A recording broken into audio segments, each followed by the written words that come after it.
un troisième retour d'expérience maintenant pour nous parler de la construction en mode BIM du centre d'exploitation routier d'Antibes. Et pour cela, je vous remercie d'accueillir Chandrika Gall, qui est chef du service études et travaux au département des Alpes-Maritimes, et Benjamin Michel, du cabinet d'architecture Ems & Michel. Alors, je ne sais pas si on dit Ems et Michel ou End, mais voilà. Donc, vous allez nous parler de cette opération de construction. Donc là, on va parler du neuf, d'accord, du centre d'exploitation routier d'Antibes. Avant cela, présentez-vous en quelques mots, s'il vous plaît. Allô ? Oui, bonjour. Donc, bien proche du menton. Oui, on va essayer. Chandrika Gall, donc responsable du service études et travaux au département des Alpes-Maritimes. On fait de la maîtrise d'ouvrage, de construction ou de grosses réhabilitations de bâtiments départementaux. On fait aussi pas mal d'assistance à maîtrise d'ouvrage pour des petites collectivités. Et on gère, donc mon service, il gère de la partie... Ah, excusez-moi, je vais essayer de parler plus fort. De la partie programmation, suivi des études, suivi des travaux jusqu'à la livraison. Et ensuite, une fois qu'on a livré le bâtiment, on le transfère à nos services maintenance qui, après, prennent le relais pour la vie du projet. Je suis venue accompagnée de Benjamin Michel, qui est donc architecte pour un de nos projets qu'on a suivi en mode BIM, donc c'est le centre d'exploitation d'Antibes, et on va se servir donc de cet exemple pour vous faire un retour d'expérience sur ce projet. Voilà. Benjamin Michel, en quelques mots, votre agence. Oui, donc non, Benjamin Michel, donc je suis l'architecte mandataire de l'opération. Je représente l'agence Ems & Michel, donc nous sommes deux. Nous sommes basés sur Nice et nous travaillons essentiellement sur des bâtiments, des opérations publiques. Très bien. Je vous en prie. Oui, donc vous pouvez oui. Enchaîner, merci. Donc en fait, le département a souhaité promouvoir la démarche BIM dans ses nouveaux projets de construction, principalement pour fiabiliser les constructions, notamment sur le point qualitatif, puis aussi au niveau du respect du coût et des délais, et après, derrière, effectivement, essayer d'améliorer la maintenance de nos bâtiments, puisqu'on gère à peu près 1 million de mètres carrés de surface en maintenance. Donc l'idée première était là, et ensuite aussi de manière induite, inciter les différents acteurs du bâtiment, alors locaux ou pas, à s'impliquer dans cette démarche. Voilà. Donc en fait, il y a 5 ans maintenant, on avait lancé un premier projet, donc une construction d'un gymnase en mode BIM. On avait répondu à un appel à projet du PTNB, donc plan de transition numérique du bâtiment. Sur ce projet-là, on avait été lauréat, on avait même reçu une subvention qui nous avait permis de financer des nouveaux outils informatiques, des logiciels, des formations. Voilà. Donc ça nous a bien aidé à nous mettre le pied à l'étrier. Et ensuite, donc, suite à cette première expérience réussie, le département a décidé de lancer toutes ces nouvelles opérations de construction. Pour l'instant, on n'est que sur la construction neuve, nous. Hein, on ne s'est pas lancé dans les réhabilitations, mais sur toutes les nouvelles projets de construction, il a été décidé de les lancer en BIM. Quelle que soit l'envergure des projets. Quelle que soit l'envergure des projets. Alors, il y a 2 ans, effectivement, on a eu donc l'occasion, avec 2 concours, sur 2 projets pour nous de taille petite, voire moyenne, puisque voilà, c'est des projets à peu près de 2 millions, 2,5 millions de travaux. Donc, on a lancé 2 projets, donc le centre d'exploitation d'Antibes et la base Fort 06 de Levins. Aujourd'hui, on a fini les études et on démarre les travaux. Donc, la base Fort 06 de Levins, on a fait notre première réunion de chantier il y a 15 jours. Et le centre d'exploitation, c'était hier après-midi. Donc, c'est très récent. Souhaitez-vous prendre la main ou je peux continuer ? Si vous voulez. Et donc, cette année, on a 2 concours. Mais en bas, d'accord. On lance 2 concours de maîtrise d'œuvre. Voilà, nos 2 nouveaux concours sont lancés suivant la démarche BIM. Oh, non, c'est le bouton du milieu, la flèche vers le bas. Pardon, voilà. Vers ici, s'il vous plaît. Voilà. Merci. Voilà. Vas-y, Benjamin, pour présenter rapidement. Alors, on va parler rapidement du programme, en fait. Donc, il s'agit d'une opération, donc le centre d'exploitation routier. C'est un projet que nous avons réalisé sur 2 niveaux. Donc, le niveau O regroupe en fait tout ce qui est tous les bureaux, tous les services du personnel. Et la partie en rez-de-chaussée, tout ce qui est donc stockage des camions avec le bureau du chef qui s'ouvre directement sur une aire de manœuvre où on retrouve l'aire de lavage des véhicules, le stockage des bennes, le stockage du matériel en extérieur, tout ça. Et l'ensemble est clôturé donc par un mur de soutènement. Bon, ça c'est rapidement pour visualiser un petit peu l'opération. Ensuite, le montant de l'opération, donc on est à 3,1 millions d'euros TTC. Et comme l'expliquait Chandrika, donc on a commencé la première réunion hier pour lancer les études d'exécution. Et le premier, voilà, c'est ça. Et, on est en plein dedans, d'accord. Et donc là, pour l'instant, on n'a pas encore commencé véritablement le chantier, mais donc on commence premier coup de pelle début septembre. Donc la première réunion, donc c'est comme une opération normale en fait. Voilà, on a parlé du chantier, mise au point des plans d'exécution, tout ça, avec les assistants BIM, managers BIM de chaque entreprise, pour voir comment gérer justement toutes ces gestions de fichiers, de données et des plans. Est-ce que ça représente plus d'interlocuteurs en cette phase amont que sur un projet qui n'est pas BIM historiquement? Est-ce qu'aujourd'hui ça change les manières, justement, on parlait de collaboration dès la conception, vous le constatez? Déjà oui, parce qu'il y a le BIM manager qui est là, et le BIM donc, qui représente aussi donc, les personnes qui vont gérer en tout cas cette partie BIM pour chaque entreprise. Alors en fait, toutes les entreprises n'ont pas la mission BIM. Là, dans notre projet, en l'occurrence, c'est uniquement donc, le lot structure, charpente, VRD et les lots techniques. C'était parti. Voilà, non, mais juste voilà, comment on a organisé l'équipe projet autour du BIM. Au niveau des études, on avait pris un AMOBIM externe, justement pour nous aider à rédiger tout ce qui est charte, cahier des charges pour la maîtrise d'œuvre, voilà, pour le rendu au niveau concours, puisqu'on avait demandé la restitution d'une maquette 3D dès le concours.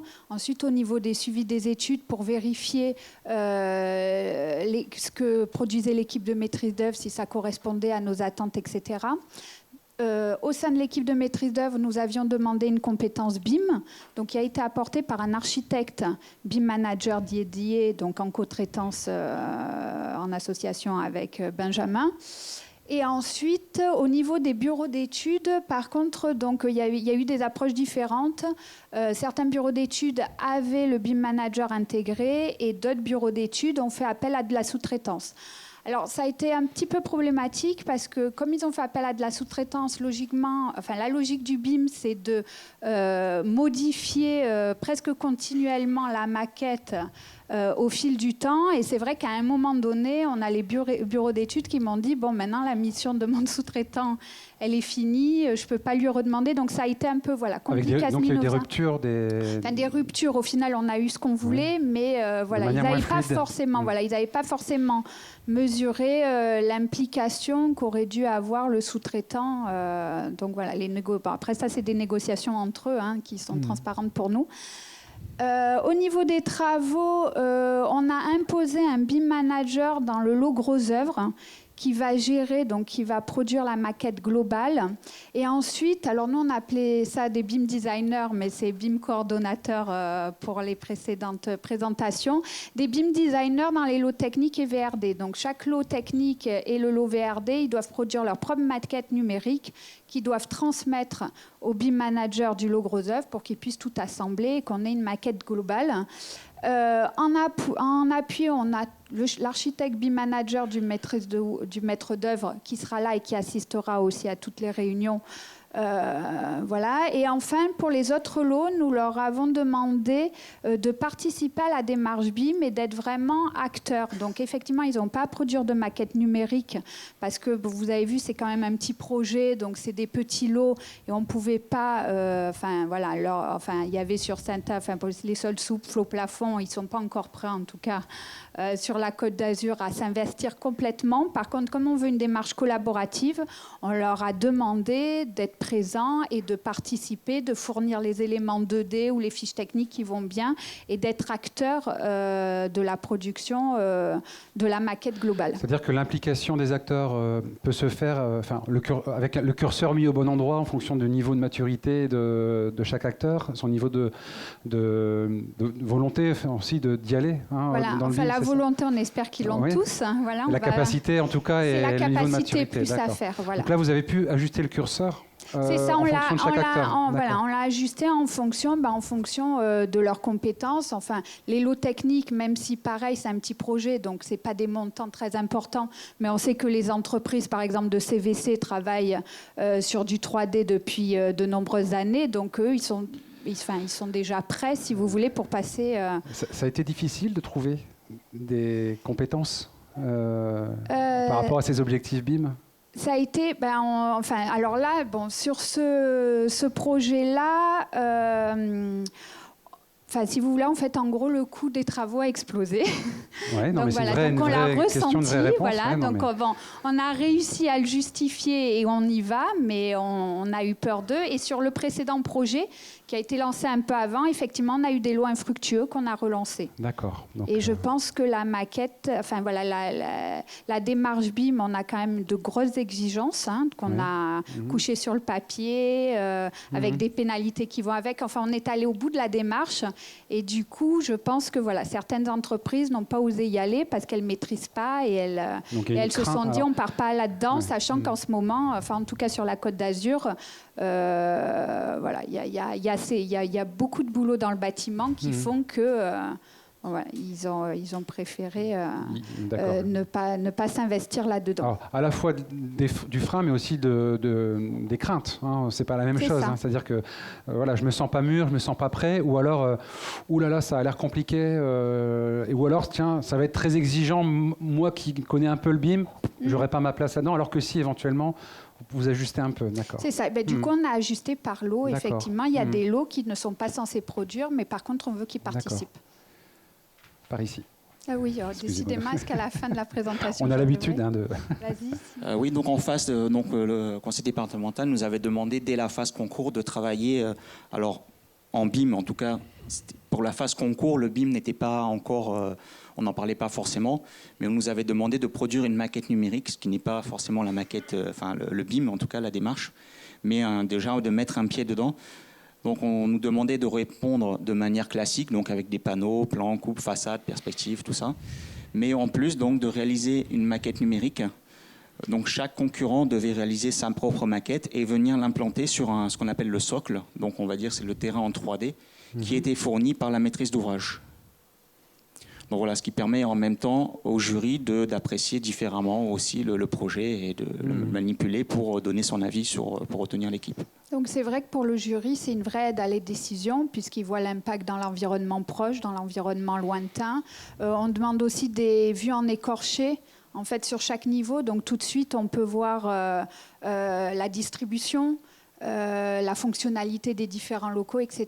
Donc c'est vrai que pour des gens, donc en face dans un jury, on a des sachants, puisqu'on a un tiers de maîtrise d'œuvre, mais on a aussi des élus et des personnes compétentes, par exemple l'utilisateur, qui n'ont pas forcément l'habitude de lire des plans. Et là, c'est beaucoup plus facile de leur faire appréhender le projet, en fait. Non ? Allez, on va ici. Alors oui, là juste, donc ensuite la maquette numérique a évolué tout au long des études en intégrant les contraintes techniques, architecturales, un petit peu environnementales.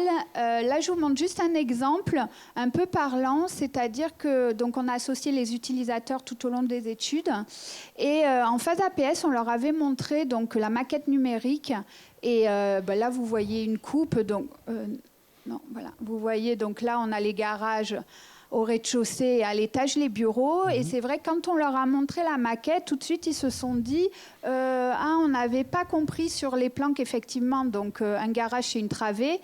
Et on a les retombées de poutres et les poteaux donc, qui supportent la structure. Et du coup, ils nous ont demandé de matérialiser les engins, les emprises des engins, pour voir au niveau maniabilité, manœuvrabilité. Vous aviez quel type de métier qui était consulté, associé? Là, en fait, c'est les utilisateurs. Oui, donc, c'est des personnes... Oui, c'est des chauffeurs. En fait, c'est les personnes qui entretiennent les routes.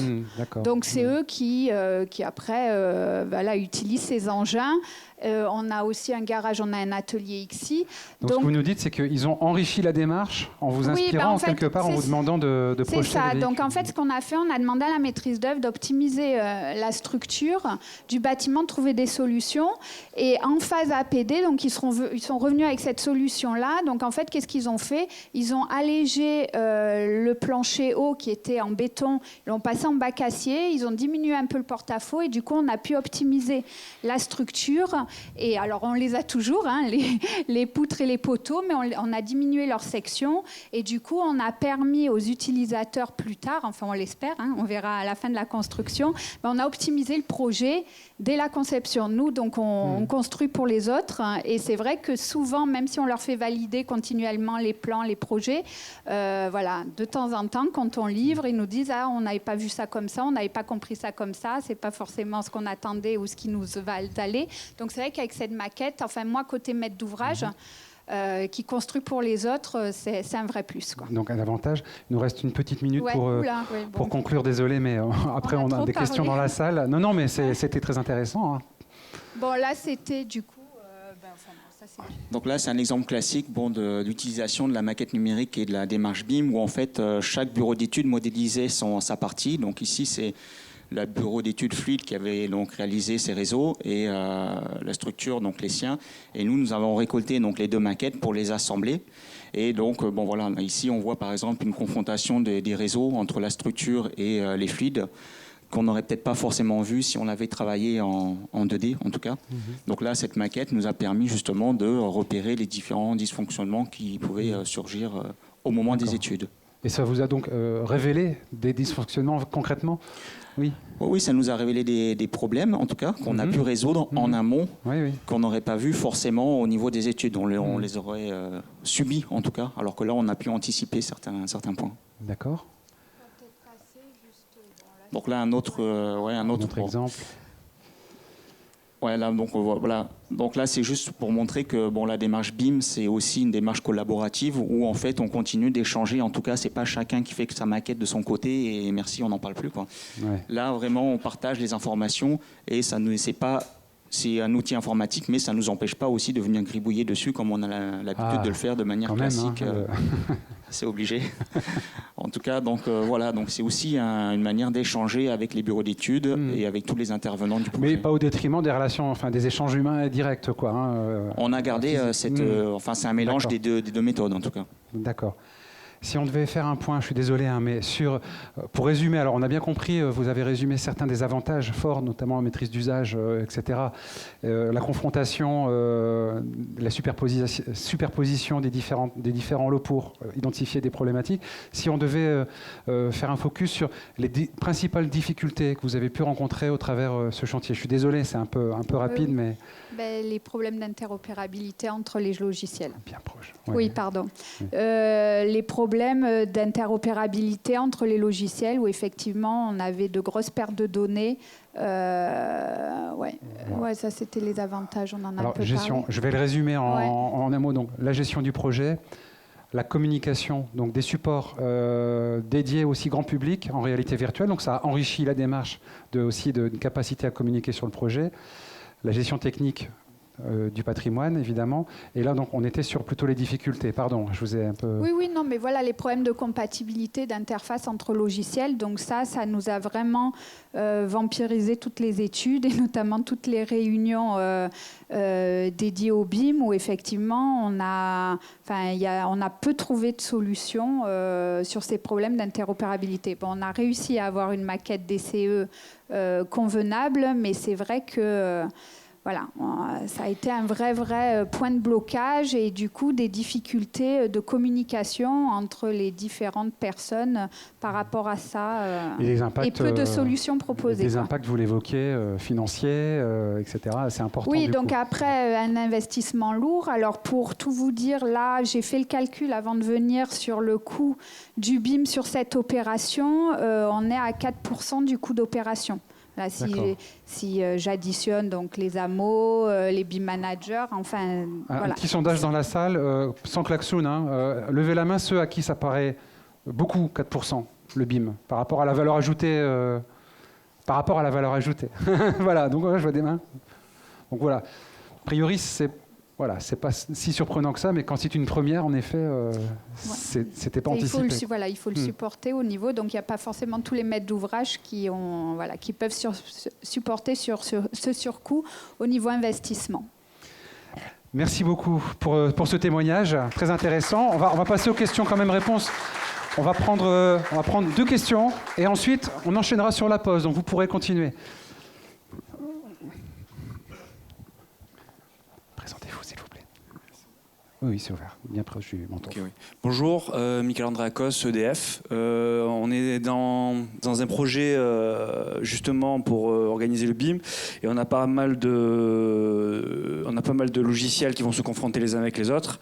Est-ce que vous aurez un conseil vite fait avant d'attaquer pour ne pas se retrouver dans cette situation de souci d'interopérabilité?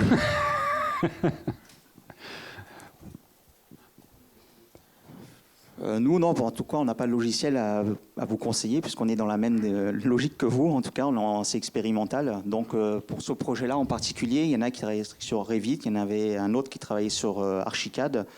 Donc, les problèmes de compatibilité, on les a rencontrés. Après, je ne sais pas. Pour l'instant, pour nous, c'est expérimental, en tout cas. Donc, on ne veut pas conseiller forcément de logiciel. Chandrika Gall.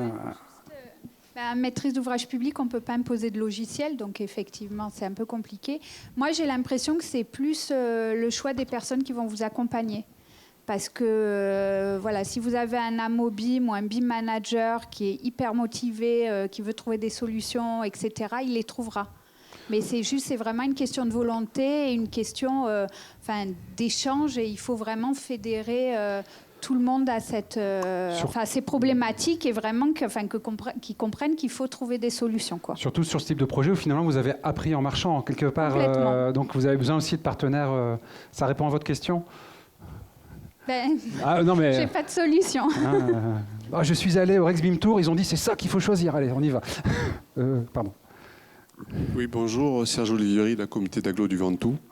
Je voudrais savoir si vous aviez mis des clauses dans le cahier des charges du maître d'œuvre sur des règles à respecter, CCP, BIM, lorsque vous avez choisi au niveau du concours les maîtres d'œuvre. Oui, on a rédigé un guide de production des données BIM, donc qui reprend ce qu'on attend au niveau du concours, ce qu'on attend au niveau des études puis des travaux. Et après, effectivement, on avait, ça c'était notre AMO qui nous avait rédigé un cahier des charges précis sur les attendus du maître d'ouvrage. Donc nous, on était en BIM niveau 2 avec des loads entre 300, 350 jusqu'à 500 pour certains équipements techniques. Donc ça, effectivement, avec l'aide de notre AMO BIM, on avait rédigé nos exigences. Très bien, merci beaucoup Chandrika Gall, merci Benjamin Michel pour vos témoignages.